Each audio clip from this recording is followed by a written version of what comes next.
Hey guys, तो आ चुका हूँ वर्ल्ड ऑफ इमॉर्टल के और एक नए एपिसोड के साथ। तो पिछले एपिसोड में हम लोगों ने देखा था कि लिंगा ने जियाओ चेन को मारने के लिए आया था, जिसके बाद कि वो दोनों वर्ल्ड ऑफ इमॉर्टल में चले गए थे। और फिर वर्ल्ड ऑफ इमॉर्टल में जाने के बाद जियाओ चेन एक आइलैंड पर फंस गया था, जहाँ पर कि वो एक ड्रैगन के केव में गया था, जहाँ पर से कि वो एक ड्रैगन का एग भी लाया था। और इसी चीज को लेने के लिए उसके पीछे दो बंदा गया था। और फिर बारिश आने के कारण जियाओ चेन वहाँ का एक जगह में जाके छुप गया था, जहाँ पर कि बहुत बड़ा बड़ा स्टैचू था। पर फिर भी वो दोनों बंदा उसके पीछे पीछे वही जगह पर चला गया था। और फिर इस एपिसोड के शुरुआत में हम लोग देखते हैं कि वो बंदा कहने लगता है कि मेरा नाम प्रिंस फेंग है और मैं एक इमॉर्टल स्लेव हूँ। और फिर सियाओ चेन भी अपना इंट्रो देते हुए कहने लगता है कि मेरा नाम सियाओ चेन है और मैं ह्यूमन वर्ल्ड से यहाँ पर आया हूँ। जहाँ पर कि वो बंदा कहने लगता है कि इसका मतलब है तुम तो निर्वाणा लेवल पर पहुंच चुके हो, तो फिर तो तुम बहुत ही पावरफुल होगे। जहाँ पर सियाओ चेन को तो इस बारे में पता ही नहीं था और इसलिए वो कहने लगता है कि निर्वाणा का मतलब क्या है और ये चीज है क्या। और फिर फेंग कहने लगता है कि चेंगसी कॉन्टिनेंट में बहुत सारे लोग हैं जो कि पावरफुल बनना चाहते हैं और अपने पावर को बढ़ाकर पूरे कॉन्टिनेंट में राज करना चाहते हैं। पर पावरफुल बनने के लिए भी बहुत मुश्किलें हैं, क्योंकि इसमें तुम्हें 3 लेवल पार करना होता है, जिसमें कि पहला लेवल का नाम है रिट्रीट, जिसमें कि बंदे के पास तो मैजिकल पावर्स नहीं होता,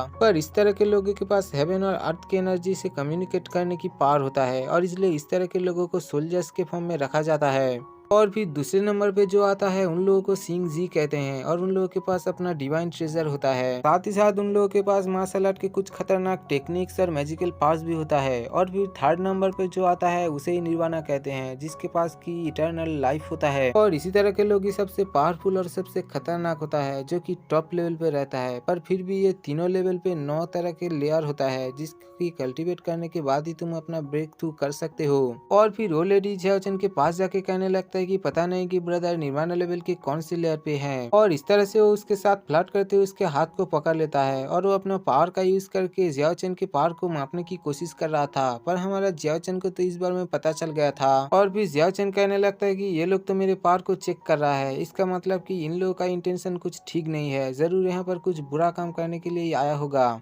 और फिर सियाओ चेन कहने लगता है कि आग को जलाने के लिए मुझे कुछ लकड़ी की जरूरत होगा और इसलिए मैं थोड़ा सा लकड़ी ले लेता हूँ। और फिर ये कहते हुए आसपास से लकड़ी उठा रहा था और उन लोगों से कहने लगता है कि मैं इस वर्ल्ड में नया हूँ, इसलिए मुझे इस आइलैंड के बारे में कुछ भी नहीं पता और इसलिए क्या तुम मुझे बता सकते हो कि इस आइलैंड की खासियत क्या है। जहाँ पर कि वो लेडी कहने लगता है कि इस आइलैंड को ड्रैगन आइलैंड कहा जाता है और ये बहुत ही खतरनाक है। साथ ही साथ यहाँ पर बहुत सारे ट्रेजर भी मिलता है, जिस कारण की यहाँ पर बहुत सारे प्रिंस के लोग और बहुत सारे प्रिंस और बहुत सारे सेक्ट के लोग भी आता है, ताकि वो लोग यहाँ पर ट्रेजर को हंट कर सके। और तो और वो कहने लगता है कि इस आइलैंड में बहुत सारे ट्रेजर्स और बहुत सारे एलेक्सर्स भी मिलता है, जिससे कि हम लोग शायद गिन भी नहीं पाएंगे। और इसी दौरान ही वो लेडी प्रिंस फेंग से चुपके से कह देता है कि इसका पार्ट ज्यादा नहीं है और इसलिए हम लोग हमारे काम को अंजाम दे सकते हैं। और फिर वो लेडी सियाओ चेन से कहने लगता है कि इस आइलैंड में सबसे रेयर चीज जो है वो एक ड्रैगन का अंडा है और इसे ढूंढने के लिए हर साल यहाँ पर बहुत सारे लोग आते हैं। और फिर हम लोग देखते हैं कि इस तरह से वो लेडी उसे बातों में उलझा रहा था, जहाँ पर कि प्रिंस फेंग अपने तलवार को निकाल के उसे मारने के लिए जा रहा था। पर सियाओ चेन को पता चल गया था कि वो लोग ड्रैगन एग लेने के लिए यहाँ पर आए हैं, इसलिए वो अपना एग को निकाल कर कहने लगता है क्या तुम लोग इस एग के बारे में बात कर रहे हो। और फिर उसके ऐसे बात सुन के हम लोग देखते हैं कि वो लोग उसे मारने के लिए रुक गया था और वो लेडी उससे कहने लगता है कि तुम्हें ये एग कहाँ से मिला। यहाँ पर सियाओ चेन कहने लगता है कि पास ही में एक केव है, जिसके अंदर की ऐसा अंडा बहुत सारे हैं, अगर तुम लोग चाहते हो तो फिर मैं तुम्हें वहाँ का रास्ता दिखा सकता हूँ। और फिर हम लोग देखते हैं कि वो लोग जाने के लिए तैयार हो चुका था, जिसके बाद कि सियाओ चेन भी उसे गाइड करते हुए आगे ले जा रहा था। और फिर वो लेडी प्रिंस फेंग से कहने लगता है कि इस बंदे के पावर उतना ज्यादा तो नहीं है, पर फिर भी हम लोग इसे अंडर एस्टिमेट नहीं कर सकते। यहाँ पर सियाओ चेन के दिमाग में तो कुछ और ही चल रहा था, वो तो बस यही सोच रहा था कि कल जो ड्रैगन बाहर आया था वो जरूर यहीं पर आसपास ही कहीं पर होगा और इसी के बाद से मैं इन दोनों का काम तमाम करूंगा। और सियाओ चेन इन्हीं सारी चीज को सोचते हुए उन दोनों को गाइड करते हुए उसी केव के अंदर लेकर आता है। जहाँ पर प्रिंस फेंग उन्हीं सारी अंडे को देखकर तो बहुत ही हैरान हो गया था और फिर वो उस लेडी से कहने लगता है कि ब्रदर सियाओ ने हमारा इतना मदद किया, तो क्या तुम उसे थैंक्स नहीं कहोगे। पर सियाओ कहने लगता है कि मैं तो एक एक्सीडेंट के कारण यहाँ पर पहुंच गया था, इसलिए मुझे थैंक्स करने की तुम्हें कोई भी जरूरत नहीं है। यहाँ पर वो लेडी सियाओ चेन की तरफ जाते हुए कहने लगता है कि तुम इतना काइंड जो हो और इसका तो रिवॉर्ड तुम्हें मिलना ही चाहिए। और फिर ये कहते हुए वो लेडी एक स्नेक को बाहर निकाल लिया था, जो कि एक तलवार में चेंज हो गया था। और फिर हम लोग देखते हैं कि वो उस तलवार को लेकर सियाओ चेन को मारने के लिए रेडी हो गया था। और फिर वो उससे कहने लगता है कि तुम सोच भी कैसे लिए कि हम लोग तुम्हें जाने देंगे, इस तरह से ऐसा एक रेयर ट्रेजर को लेकर भी यहाँ से। पर हम लोग देखते हैं कि सियाओ चैन को तो इस बारे में कोई भी चिंता नहीं था, क्योंकि उसके पास तो पहले से ही एक प्लान रेडी था। और फिर तभी हम लोग देखते हैं कि प्रिंस फेंग उस लेडी को ऑर्डर दे देता है और उससे कहने लगता है कि तुम जल्दी से इसका काम तमाम करो। और फिर वो लेडी भी अपने तलवार को लेकर सियाओ चैन को मारने के लिए रेडी हो गया था और फिर वो उसे मारने ही जा रहा था, पर तभी हम लोग देखते हैं कि वो फ्रीज हो जाता है। जहाँ पर सियाओ चैन कहने लगता है कि मुझे पता ही था कि ऐसा ही होगा, क्योंकि पानी के अंदर कुछ हलचल हो रहा था और फिशेस आसमान में तैर रहा था। इसका मतलब ये है कि वो ड्रैगन आसपास ही था। और वो ड्रैगन जब चीखता है तो फिर उसके 500 मीटर दायरे के अंदर जो कोई भी होता है वो फ्रीज हो जाता है और वो हिल भी नहीं पाता। और फिर हम लोग देखते हैं कि जियाओ चैन अपने किसी टेक्निक की वजह से अपने बॉडी को फ्रीज से बचा लिया था। और फिर हम लोग देखते हैं कि वो उस लेडी से तलवार को छीन लेता है और फिर वो उस तलवार का यूज करते हुए उस लेडी का मर्डर कर देता है। और इस चीज को देख के तो प्रिंस फेंग को बहुत ही गुस्सा आ गया था और वो उसे मारने के लिए चला गया था, पर तभी हम लोग देखते हैं कि सियाओ चैन भी अपने शॉट का यूज करके उसका एक हाथ को काट देता है।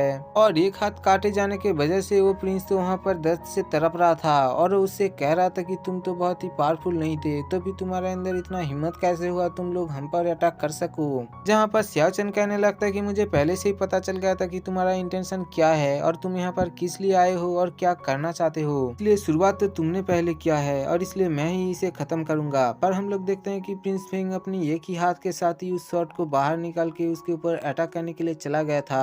जहाँ पर सियाओ चैन भी उसके साथ फाइट करने के लिए तैयार हो चुका था और फिर हम लोग देखते हैं कि उन दोनों के बीच फाइट शुरू हो गया था। और हम लोग देखते हैं कि प्रिंस फेंग के एक हाथ काटे जाने के बाद भी वो जियाओ चैन को बहुत ही कड़ी टक्कर दे रहा था और इसी चीज को देख के जियाओ चैन बहुत ही हैरान हो गया था।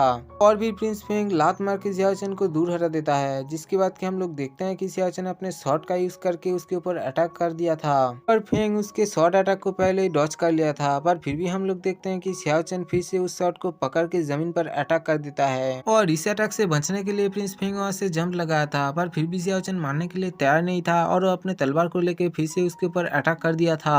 और फिर हम लोग देखते हैं कि जियाओ चैन की इस तरह का लगातार अटैक करने के कारण प्रिंस फेंग कुछ भी नहीं कर पाता और वो बहुत ही इंजर्ड हो जाता है। और फिर फेंग जियाओ चैन से कहने लगता है कि तुम्हारा हिम्मत भी कैसे हुआ ऐसा मर्डरर लुक मेरे सामने लाने की भी, और इसलिए आज तुम मेरे हाथ में मरने के लिए तैयार हो जाओ, क्योंकि भले ही आज मेरा जान भी क्यों ना चले जाए फिर भी मैं अपनी जान को देते हुए तुम्हारा जान जरूर लूंगा। और फिर ये कहते हुए अपने डेथ बो की पावर को एक्टिवेट कर देता है और उसके ऐसे पावर की वजह से उस गुफा के चारों तरफ फायर एनर्जी फैल गया था। और फिर हम लोग देखते हैं कि वो बंदा किसी फॉर्मेशन को एक्टिवेट कर देता है जो कि असल में होता है ब्लड क्लाउड एम्परर फॉर्मेशन। और उसके ऐसे फॉर्मेशन को देख के जियाओ चैन तो घबरा गया था और वो कहने लगता है कि ये किस तरह का फॉर्मेशन है। और फिर फेंग जियाओ चैन से कहने लगता है कि तुमने मुझ पर अटैक करके बहुत बड़ा गलती की है और इसलिए तुम्हें अपना 10 जान दे के इसके लिए पे करना होगा। और फिर ये कहते हुए अपने एम्परर फॉर्मेशन का यूज करते हुए जियाओ चैन के ऊपर अटैक कर देता है, जहां पर कि हम लोग देखते हैं कि जियाओ चैन भी उसके ऊपर अटैक करने के लिए तैयार हो चुका था और फिर वो अपना डिवाइन पावर को एक्टिवेट भी कर लिया था।